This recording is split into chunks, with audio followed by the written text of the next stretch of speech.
What's up, gang? Here's the warm-up for our next week here. Hopefully set you off on each of your workouts on the right tempo. So let's just get some arm circles. I'm totally guilty of it. You just saw me just now, but this other hand here, there's really no need for me to bring this up here. So let's try to use this drill to only have our attention on the arm that's doing some work. So you're going to begin real slow on these circles, and then as you feel comfortable, I want you to see about getting a little more weightless through the arm and then almost utilizing a little bit of a bounce to generate a little bit quicker rotation through the arm. Only as fast as you feel comfortable. You should feel the blood flow into your fingertips. Like I said, utilizing momentum from the rest of your body to make that swing happen. After you get that, we'll start the opposite direction. Nice and slow at first. Again, trying to relax the other parts of your body that aren't required for making this happen. And then as it feels good, maybe get a little bit more momentum,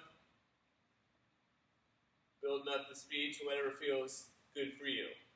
Something to note, if you feel like you have to guard your shoulder, it doesn't feel like you can quite relax into this, might be something to look into or play with further, not necessarily meaning that you have to push it harder, but just explore where those tensions are coming from. And maybe with a little bit of extra attention, you can start to relax and release some of that. So let's try the other arm. Again, you saw me go for the kind of tried and true, putting my arm across the body. Let's relax the opposite side and get some big circles. And then as it's feeling available, some bigger circles, maybe a little bit more relaxed with the arm, utilizing your lower body to generate the momentum. And just observe the differences between the two arms. There will be some, most likely. Nice. Going the other way.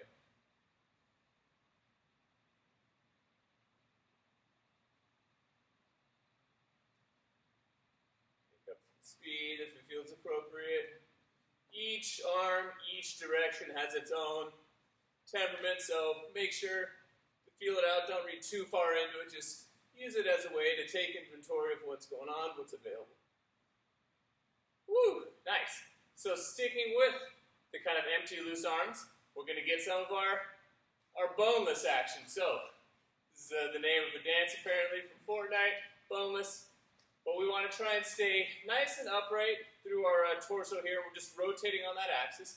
So my head is always facing forward, and I'm utilizing my lower body to generate the twisting motion, and then my arms just kind of follow along like little straps. They should gently kind of clap behind your shoulder, behind your low back as you go side to side. Feels good, you can go a little more aggressive. The arms will fly out a little bit more to the sides like a helicopter. We're just going to go for a bit. You can also do this really low-key. It doesn't have to be aggressive. This could be first thing in the morning for you. Just get that little momentum twist through the trunk and then work on relaxing through the arms. It's good to have tension, but it's also good to be able to have relaxation, get the full spectrum or a more full spectrum of what's available.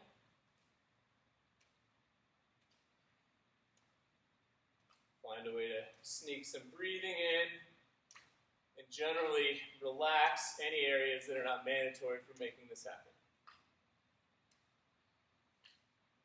Slowly let the arms hang to the side.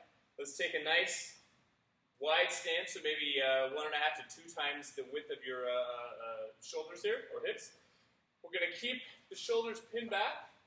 Knees are going to be slightly bent, and we're just going to get some good mornings. So all the way down as long as you can maintain good neutral position through your trunk, and then back up. Let's get 10 of them. Feel a little bit of a pull through the hamstrings. You can play with the degree to which you either bend or straighten your legs.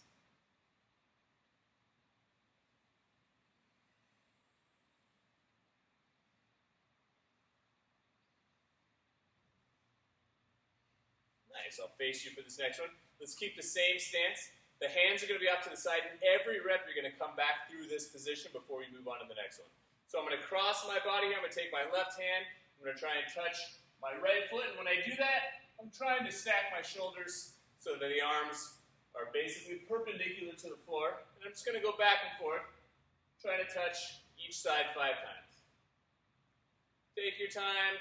Only go as far as feels appropriate for your warm-up.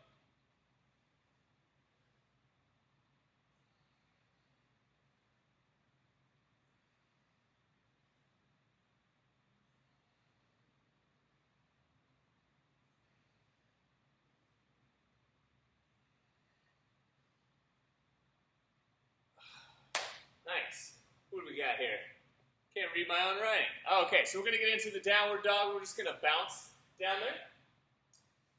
So, try and push your head through. You think about even tucking your tailbone under, so it's not so much that we need the biggest arch through the back, but we just want to try and pull the tailbone down so we're getting a little bit of a extra stress through the mid to upper part of your back into your shoulders. And we're just going to bounce 30 times.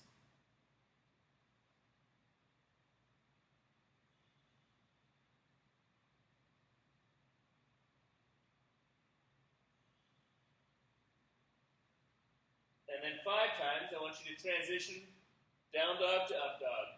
So however you decide to get there, if you do a little dive bomb, that's fine. You can send it back in the same direction, or just pike back up. We're just going to get through these couple of postures 5 times.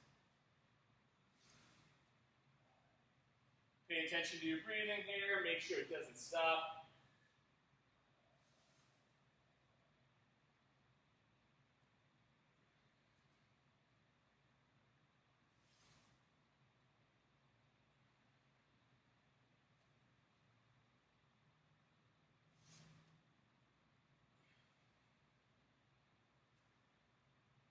After you get those 5, end it with a little squat sequence here. So we're down on the bottom of your squat. Let's just bounce it out.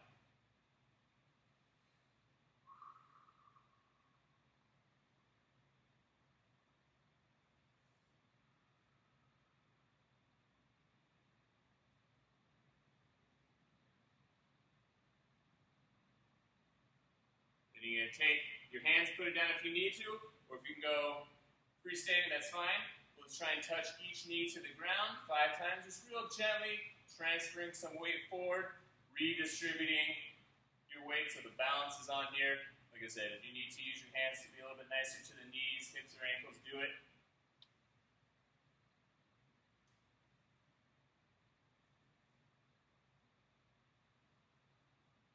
And then last off, let's get a 5 each side. I want you to push one knee out while you block the other one with your shoulder or your elbow. Just kind of open up through the hip. 10 times each side.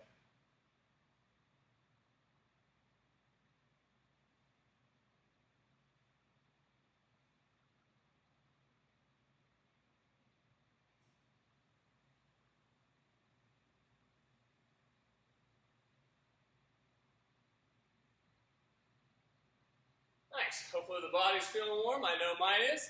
Enjoy the workout.